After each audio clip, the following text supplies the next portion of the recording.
Have you ever heard a story so wild it sounds like it's straight out of a movie? Well, get ready for one. We're talking about a massive 19th century steamboat discovered buried deep underground, hundreds of miles from the nearest ocean. No, this isn't a pirate's tale. This is the incredible true story of the steamboat Arabia, a time capsule from the American frontier, unearthed in the middle of a Kansas cornfield. How did it get there? And what treasures did it hold? Stick around, because this is one historical mystery you won't want to miss. In 1856, the Missouri River was the superhighway of the West. It was a vital artery, pulsing with steamboats carrying supplies, pioneers, and dreams to the rapidly expanding American frontier. Among these vessels was the Arabia, a magnificent side-wheeler, 171 feet long, built to brave the wild currents of the Missouri. On its final voyage in September of that year, it was loaded to the brim with 200 tons of cargo, destined for 16 different towns upriver. It carried everything you could imagine: fine china for new homes, tools for building settlements, clothing for the changing seasons, and even jars of preserved pickles, still perfectly green. The Missouri River, however, had a notorious reputation. It was nicknamed the Big Muddy, not just for its murky water, but for its treacherous and ever-shifting nature. Beneath its surface lurked a constant danger: massive submerged tree trunks called snags. These were entire trees that had fallen into the river, their roots anchored to the bottom, while their sharpened tops pointed downstream like hidden spears, ready to impale any unsuspecting vessel. On the evening of September 5, 1856, just a few miles past present-day Kansas City, the Arabia's luck ran out. It struck a massive walnut snag. The impact was catastrophic. The thick wooden hull was torn open like paper. Water rushed in so fast that the deck was submerged within minutes. Panic erupted, but thankfully, all 130 passengers and crew managed to scramble to safety. The only casualty was a lone mule, tragically tied to some equipment on the deck. Within moments, the mighty Arabia, along with its priceless cargo, was swallowed by the river, vanishing beneath the churning, muddy water. For over a century, the Arabia was little more than a local legend. The river, in its relentless fashion, changed its course. It shifted, straightened, and moved, leaving the spot where the Arabia sank high and dry. Over the years, layers of silt, sand, and soil piled on top, until the wreck was buried nearly 50 feet deep beneath a farmer's field. The exact location was lost to time, a secret held by the earth itself. But the legend persisted, whispered among locals and treasure hunters who dreamed of finding the lost steamboat and its fabled cargo.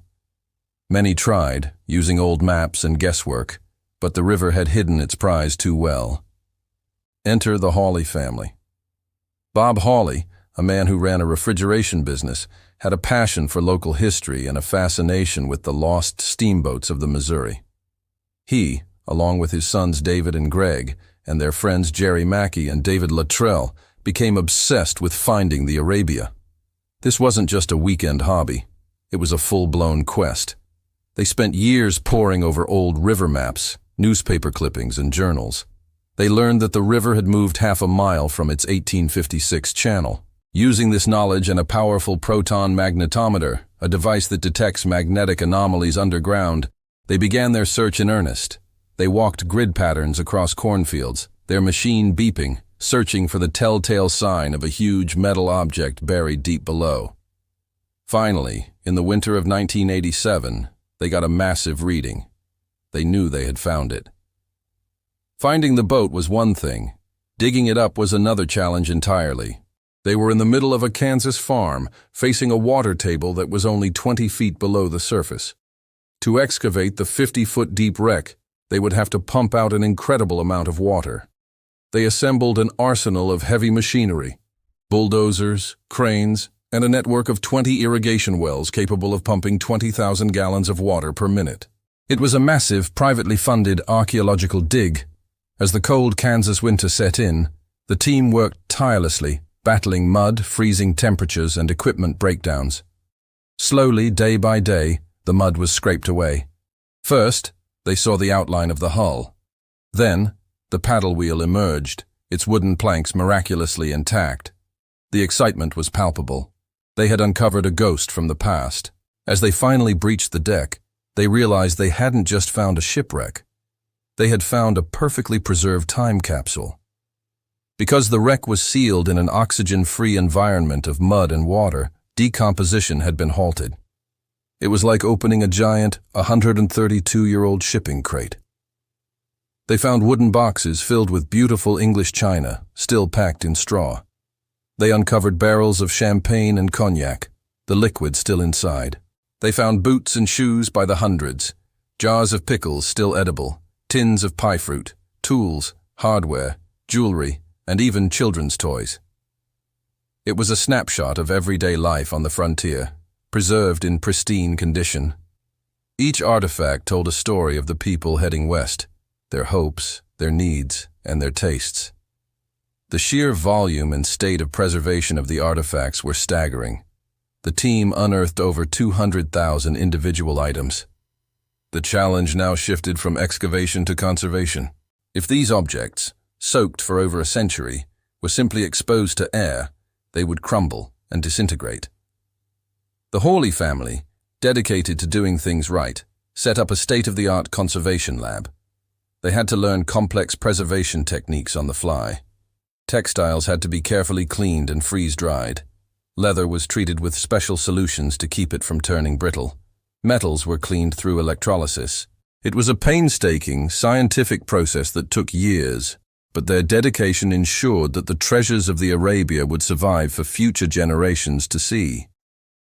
Instead of selling off the collection piece by piece, which would have made them incredibly wealthy, the Hawley family decided to do something remarkable. They wanted to keep the collection together, to tell the complete story of the Arabia and the people it served.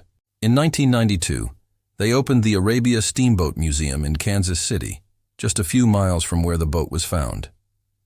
Today you can walk through the museum and see the reconstructed deck, the giant paddle wheel, and display cases filled with the incredible cargo. You can see the fine clothing people wore, the tools they used to build their homes, and the food they ate. It's not just a collection of old objects, it's a deeply personal and tangible connection to the past. It's a testament to the pioneering spirit and to the family whose passion brought this lost piece of history back to life. The story of the Arabia is more than just a tale of a sunken ship. It's a story about the relentless power of nature, the ambition of a growing nation, and the incredible preservation power of mud. But most of all, it's a story about curiosity, perseverance, and a family's dedication to sharing a historical treasure with the world. So the next time you see a quiet cornfield, you might just wonder what secrets could be buried beneath your feet. Thanks for joining us on this incredible journey back in time. If you found this story as fascinating as we did, please hit that like button and subscribe for more amazing historical mysteries. Let us know in the comments what part of the Arabia story surprised you the most. Until next time, stay curious.